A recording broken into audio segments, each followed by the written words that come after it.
देखिए, हम लोग ये तो जानते ही हैं कि राजा परीक्षित को तक्षक नाग ने डसा था। लेकिन ये किस तरीके से हुआ, क्या कहानी थी, वो कहानी आज मैं आपको सुनाता हूँ जो आप महाभारत में पढ़ेंगे।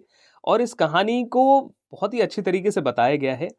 वैसे मेरा नाम अखिल है, मैं रेडियो सिटी पर कहानी पौराणिक भारत की सुनाता हूँ और आपके लिए यहाँ वीडियो पर लेकर आया हूँ। आज हम तक्षक नाग और राजा परीक्षित की बात कर रहे हैं। देखिए, जब ये पूरे राज्य में बात फैल गई कि 7 दिनों के अंदर तक्षक नाग जो है वो राजा परीक्षित को डस लेंगे, तो राजा परीक्षित ने अपने भवन में जो सेना थी वो बहुत ज्यादा लगा दी थी। मतलब यहां तक लिखा गया है कि वायु भी बिना आज्ञा के प्रवेश नहीं कर सकती थी राजा परीक्षित के भवन में। उस समय एक व्यक्ति थे काश्यप। ये कश्यप ऋषि नहीं है, ये काश्यप हैं, एक ब्राह्मण थे जिनका नाम काश्यप बताया जाता है। उनका विद्या बल बहुत ज्यादा था।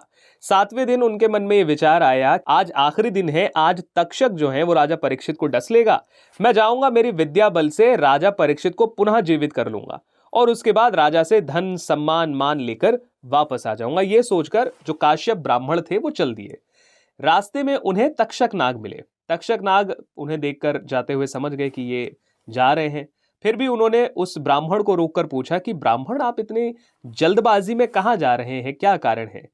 तो काश्यप ब्राह्मण कहते हैं कि देखो, आज 7वां दिन है, आज तक्षक जो है वो परीक्षित को डस लेंगे।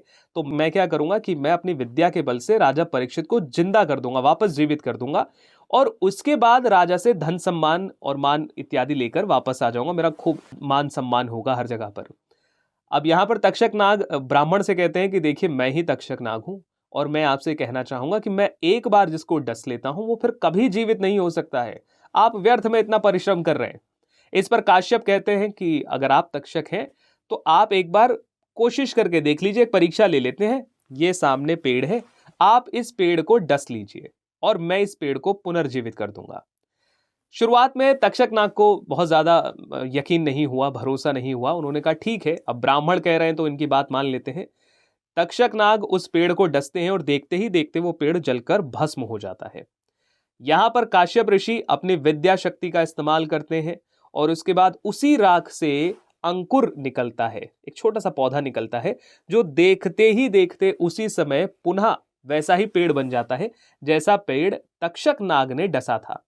अब यहाँ पर तक्षक देखते हैं, वो उनके सामने नतमस्तक हो जाते हैं, कहते हैं भाई, आपकी विद्या शक्ति का तो कोई तोड़ ही नहीं है, लेकिन मैं आपसे कहना चाहूंगा कि जो मैं करने जा रहा हूं उसे मत रोकिए। और आखिर आपको राजा परीक्षित को जीवित करके मिलेगा ही क्या? यहाँ पर ब्राह्मण सोचने लगते हैं और कहते हैं कि बात तो इनकी भी सही है।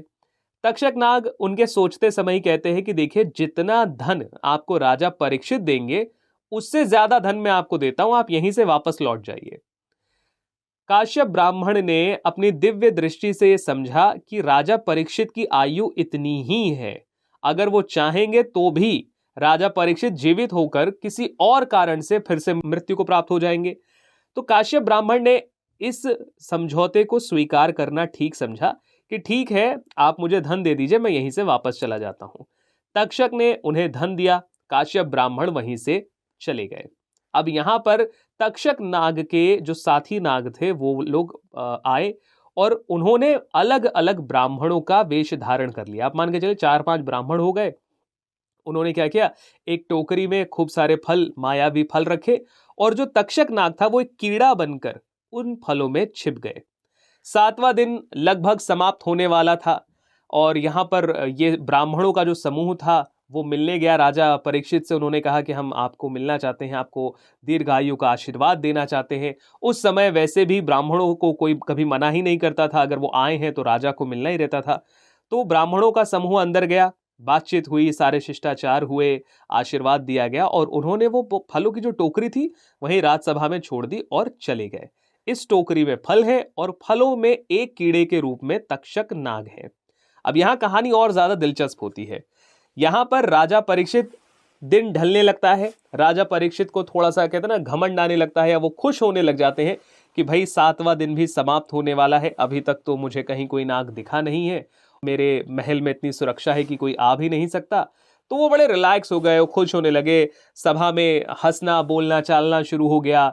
उन्हें फल रखे हुए दिखाई दिए तो उन्होंने, राजा परीक्षित ने सभी से कहा कि आप सारे लोग एक एक फल ले लीजिए और राजा परीक्षित भी खुद एक फल लेकर खाने लगे और खाते खाते उन्हें उस फल के अंदर वो कीड़ा दिखाई दिया। अब यहाँ पर आम आदमी क्या सोचता है कि अरे यार कीड़ा है, इसको हटा देते हैं या फल बदल देते हैं। राजा परीक्षित ने क्या किया, राजा परीक्षित ने सोचा कि ये जो कीड़ा है, अब क्योंकि मेरी नियति में लिखा है कि सांप मुझे काटेगा, तो हो सकता है ये छोटा सा कीड़ा मुझे काट लेगा, नियति का लिखा हुआ भी पूरा हो जाएगा, मेरा जीवन भी बच जाएगा। तो इसी सोच में, या घमंड कह लीजिए या समझ कह लीजिए, कि इसी सोच समझ में उन्होंने वो कीड़ा निकाला और अपने कंधे के ऊपर रख दिया और खुश होने लगे। अपने सभा से कहने लगे कि क्योंकि नियति में ऐसा लिखा है, इसीलिए मैं इस कीड़े को उठाकर अपने कंधे पर रख रहा हूं, ताकि नियति का लिखा हुआ अच्छी तरह से पूरा हो जाए। सभासद भी सारे जी प्रभु, जी महाराज, सब ऐसे कहने लगे। और थोड़े ही समय के पश्चात वो कीड़े ने अपना स्वरूप बदला, तक्षक नाग के स्वरूप में दिखाई दिया। तक्षक नाग ने राजा परीक्षित को ये बताया कि क्योंकि तुम्हारी मृत्यु मेरे हाथों लिखी थी, इसीलिए मैंने ये सारी माया रची है। और ऐसा कहकर उन्होंने राजा परीक्षित को डस लिया और वहां से अंतर्ध्यान हो गए। और इस प्रकार से राजा परीक्षित की मृत्यु हो गई, जो कि श्राप था। अगर आप इस श्राप की कहानी जानना चाहे कि ये श्राप क्यों मिला, तो इसका इसका जो प्रीवियस कहानी है, इस कहानी से पहले की जो कथा है, वो भी बहुत दिलचस्प है कि किस तरीके से एक ऋषि के गले में इन्होंने सांप रख दिया।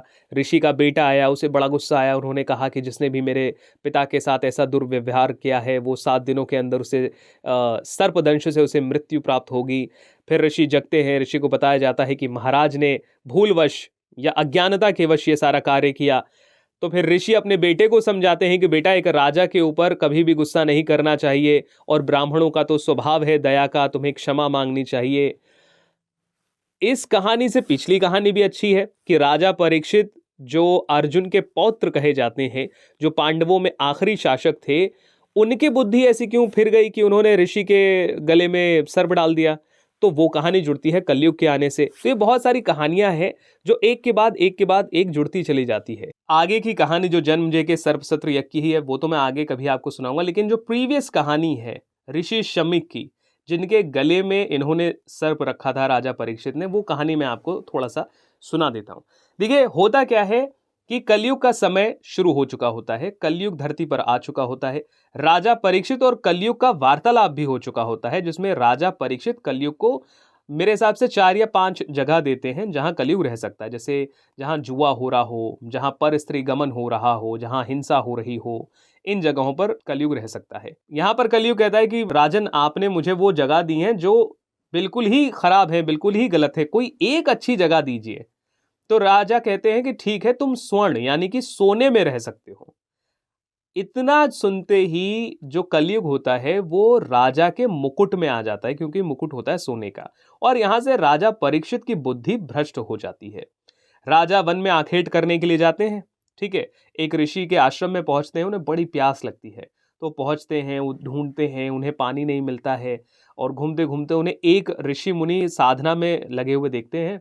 तो यहां पर क्योंकि कलयुग ने बुद्धि खराब कर दी है, तो ऋषि को देखते ही राजा परीक्षित क्या कहते हैं कि यार, मतलब मैं राजा हूँ, मैं आया हूँ, मेरे लिए कोई पूछने वाला नहीं है, कोई एक गिलास पानी नहीं पूछ सकता है।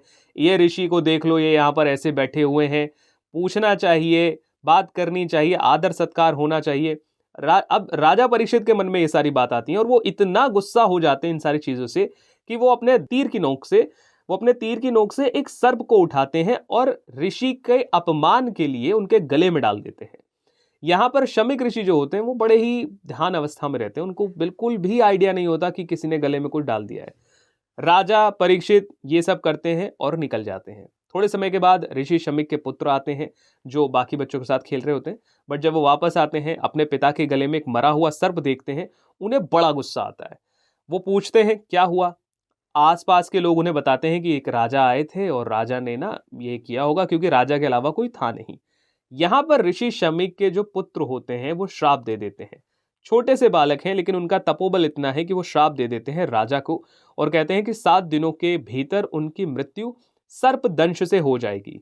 यहां पर शमीक ऋषि अभी भी ध्यान अवस्था में है, उन्हें कोई आइडिया नहीं है कि उनके पुत्र ने श्राप तक दे दिया है, क्योंकि अगर शमीक ऋषि ध्यान से उठ चुके होते तो उनके पुत्र ये श्राप नहीं देते। उसका कारण मैं आपको बताता हूं। यहां पर शंगी नाम होता है शमीक ऋषि के बेटे का, और वो अपने पिता के समझाने पर कहते हैं कि पिताजी, मैं आपसे सच कहता हूं, अब ये श्राप टल नहीं सकता। मैं हंसी मजाक में भी झूठ नहीं बोलता, फिर मेरा श्राप जो है वो झूठा कैसे हो जाए। इस पर शमिक ऋषि कहते हैं, बेटा, मैं जानता हूं कि तुम्हारा प्रभाव उग्र है, तुम बड़े सत्यवादी हो, तुमने पहले भी झूठी बात नहीं की और तुम्हारा शाप भी मिथ्या नहीं होगा। इसके बाद शमिक ऋषि कहते हैं कि मैं जानता हूं कि तुम उग्र स्वभाव के हो, सत्यवादी हो, तुमने कभी झूठ नहीं बोला है और तुम्हारा श्राप भी जो है वो मिथ्या नहीं जाएगा, लेकिन तुम्हें इस प्रकार के कार्य नहीं करने चाहिए। तुम्हें अपने मन को और क्रोध को काबू में रखना चाहिए। जिसके बाद ऋषि शमिक अपने ही एक शिष्य को भेजते हैं राजा परीक्षित को ये सारा वृतांत बताने के लिए कि ये सारी चीजें होंगी। आपको श्राप दिया गया है कि 7 दिनों के भीतर आप इस तरीके से सर्पदंश से मृत्यु को प्राप्त होंगे। जब ये ऋषि, जिनका नाम गोमुख बताया जाता है, जो ऋषि शमिक के शिष्य होते हैं, गोमुख पहुंचते हैं, राजा को बताते हैं, तब राजा को बड़ा पश्चाताप होता है कि मैंने ऐसा क्यों किया, कि मैंने सर्प को एक ऋषि के गले में डाल दिया।